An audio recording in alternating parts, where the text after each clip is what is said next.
ये जन लोकपाल नहीं है, ये एमएनसी पाल है, मिशनरी पाल है। इसके आने के बाद तो मल्टीनेशनल कंपनियों को चांदी ही चांदी हो जाएगी कि उन्हें सिर्फ 11 लोगों को रिश्वत देके खरीदना है।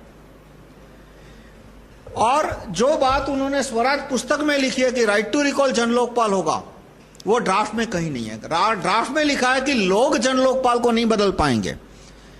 जन लोकपाल को बदलना है तो सुप्रीम कोर्ट में जाओ। सुप्रीम कोर्ट के जज तो वैसे ही सबके सब रिश्वतखोर है। खुद शांति भूषण, प्रशांत भूषण दोनों एडमिट कर रहे हैं कि सुप्रीम कोर्ट के जज रिश्वतखोर है। अरविंद केजरीवाल को भी एक बार एडमिट करना पड़ा, वो सुप्रीम कोर्ट के जज के भ्रष्टाचार के बारे में कुछ बोलना नहीं चाहते थे। आपको याद हो जब वो अगस्त 2012 में 12 मंत्रियों के भ्रष्टाचार के लिए अनशन पे बैठे थे जंतर मंतर पे, तब काफी एक्टिविस्ट ने कहा कि हमें सुप्रीम कोर्ट के न्यायाधीशों के भ्रष्टाचार के खिलाफ भी बोलना चाहिए, उनकी फोटो भी लगानी चाहिए मंच पे। तो अरविंद भाई ने मना कर दिया कि सुप्रीम कोर्ट के जज के भ्रष्टाचार के खिलाफ कोई कुछ नहीं बोलेगा। लेकिन जब बहुत ज्यादा प्रेशर आया तो उन्होंने 2-4 लेटर लिख दिए, बोलते नहीं है कभी वीडियो पे, 2-4 लेटर लिख दिए वो एक्टिविस्ट को दिखाने के लिए, देखो मैं भी सुप्रीम कोर्ट के जजों के भ्रष्टाचार के खिलाफ बोल रहा हूं। लेकिन जन लोकपाल में उन्होंने जन लोकपाल को नौकरी से निकालने का पावर सुप्रीम कोर्ट के जज को दिया है, आम आदमी को नहीं दिया है। अब इस किताब में एक भी गैजेट ड्राफ्ट नहीं है जिसको गैजेट में छापा जा सके और कोई भी समस्या का सॉल्यूशन आए। रो पीट के एक प्रोसीजर मुझे मिली, वो राइट टू रिकॉल सरपंच की। चैप्टर का नाम है ग्राम स्वराज के लिए कानून। चैप्टर का कोई नंबर नहीं दिया, सेक्शन का नंबर भी नहीं दिया। सेक्शन का टाइटल है सुझाव। ग्राम सभा सर्वोच्च होनी चाहिए और उसका सुझाव। और सुझाव में क्या लिखा है, यदि सरपंच ग्राम सभा की इच्छा का अनुपालन न करे तो ग्राम सभा उस सरपंच को वापस बुला सके। राइट टू रिकॉल सरपंच कैसे, यदि आधे से ज्यादा मतदाता सरपंच में अविश्वास व्यक्त करते हुए अपने हस्ताक्षर युक्त नोटिस राज्य निर्वाचन आयोग को सौंपते हैं तो राज्य निर्वाचन आयोग 15 दिन के भीतर सभी हस्ताक्षरों की सत्यापित कराकर 1 महीने के भीतर सत्यापन के बाद महाभियोग के लिए गुप्त मतदान करवाए। अविश्वास मत सफल होने पे सरपंच को उसके पद से हटा दिया जाए, नया सरपंच चुनने के लिए दोबारा मतदान किया जाए। अब ग्राम सभा की संख्या बढ़ के आजकल हो गई है 5000, 7000, कुछ ग्राम सभाएं हैं 10,000। जब एक पेज में मान लो 30 सिग्नेचर आते हैं तो 1000 पेज के लिए आपको 30 पेज चाहिए। 15,000 का गांव है, मैंने 8,000 सिग्नेचर इकट्ठे किए तो 240 पेज का थप्पा हो गया। आधे लोगों को गांव में साइन करना आता नहीं है।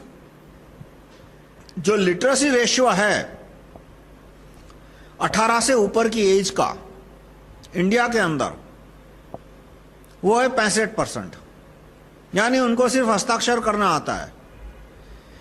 अर्बन एरिया में ज्यादा है, रूरल एरिया में कम है। अधिकतर रूरल एरिया में 50% लोगों को साइन करना नहीं आता, तो 50% सिग्नेचर आएंगे कैसे, वो अंगूठा का निशान लगाएंगे। दूसरा, ये जो स्टेट इलेक्शन कमिश्नर है वो दिल्ली में, वो गांधी स्टेट कैपिटल में बैठता है, गांधीनगर में या बॉम्बे में या जो भी राज्य की कैपिटल है वहां बैठता है। उसको कागज जाएगा, उसके पास सिग्नेचर के स्पेसिमेन तो है नहीं, वो वेरीफाई कैसे करेगा। ये वोटर लिस्ट है, ये वोटर लिस्ट होता है उसके पास। वोटर लिस्ट में कहीं भी सिग्नेचर का स्पेसिमेन नहीं है, तो जो एप्लीकेशन पे 8-10 हजार वोटरों के सिग्नेचर है वो वेरीफाई कैसे करेगा। और पहले तो वो उसको सीरियली सॉर्ट करना पड़ेगा कि कहीं एक ही आदमी ने 2 बार साइन नहीं कर दिया, तो सीरियल सॉर्टिंग के लिए उसका कितना टाइम जाएगा। और सिग्नेचर वेरीफाई कैसे किया, आधे लोगों को साइन करना नहीं आता, वो अंगूठे के निशान लगाएंगे। वोटर लिस्ट देख लीजिए, कहीं भी अंगूठे के निशान नहीं है। और अंगूठे का निशान कंपेयर करने के लिए तो फॉरेंसिक एक्सपर्ट चाहिए। तो ये सिग्नेचर गैदरिंग का प्रोसीजर 100% बकवास है। ये बात मैंने उनको 2004 में कही थी। Right to recall information commissioner पे राइट टू रिकॉल होना चाहिए, वो ऐसा लेटर मैंने उन्हें 2004 में भेजा था। तब मैंने उसमें एक्सप्लेन किया था कि जो करना हो करना, पर इंडिया में राइट टू रिकॉल का प्रोसीजर रखना है तो सिग्नेचर का प्रोसीजर मत रखना। वो अमेरिका ने सिग्नेचर का प्रोसीजर रखा था कब? 1780 में, क्योंकि तब उनके पास और कोई विकल्प नहीं था। तो मैंने विकल्प में भी दिया था कि व्यक्ति खुद पटवारी की कचहरी में जाए, यस नो रजिस्टर कराए, और उसके बाद जैसे जैसे टेक्नोलॉजी इंप्रूव होती गई, इसमें उसके बावजूद भी ये घिसा पिटा सिग्नेचर का प्रोसीजर रखा गया। अब ये सिग्नेचर का प्रोसीजर एमएलए के लिए कैसे काम आएगा? एमएलए की कंस्टिट्यूएंसी में 2.5 लाख वोटर होते हैं। अब 1.25 लाख लोगों का सिग्नेचर इकट्ठा करोगे, इट्स अ लॉजिस्टिक नाइटमेयर। वो कंपेयर कैसे करेगा? और 1.25 लाख में से 2-5 हजार सिग्नेचर फर्जी निकले, मैंने साइन कर दिया और बाद में मैं ही बोलता हूं कि ये मेरा सिग्नेचर नहीं है, कैसे प्रूव होगा? आदमी पटवारी की कचहरी में खुद जा रहा है, उसका पटवारी का कंप्यूटर उसका फोटो ले रहा है, फिंगरप्रिंट ले रहा है, तो आदमी मुकर नहीं कर सकता कि ये मेरा सिग्नेचर नहीं है। और 2-5 लोग मुकर गए तो कोई फर्क नहीं पड़ेगा लाख में से। तो ये सिग्नेचर का प्रोसीजर घटिया है और उसके बावजूद भी इसमें रखा है। यानी कि एमपी के लिए क्या करोगे? 15 लाख वोटर होते हैं, 7.5 लोगों का सिग्नेचर इकट्ठा करोगे तो ये, हाँ। और पीएम के लिए राइट टू रिकॉल, पीएम या तो सुप्रीम कोर्ट के जज जो इतने भ्रष्टाचार है, उसके लिए देश में 80 करोड़ वोटर है तो क्या 40 करोड़ का सिग्नेचर इकट्ठा करोगे?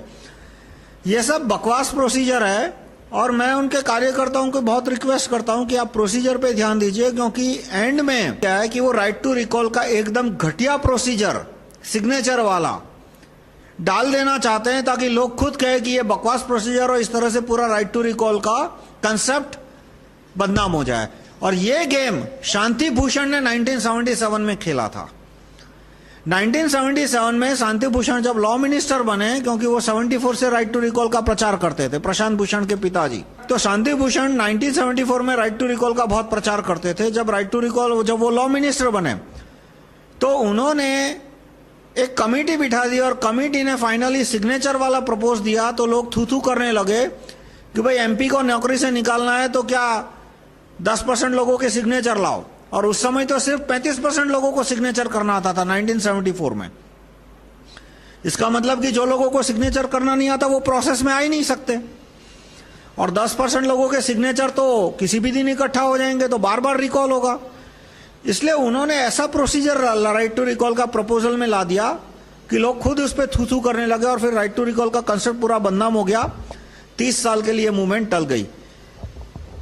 तो राइट टू रिकॉल में वो अरविंद भाई सिग्नेचर वाला प्रोसीजर घुसाना चाहते हैं ताकि पूरा कंसेप्ट बदनाम हो जाए।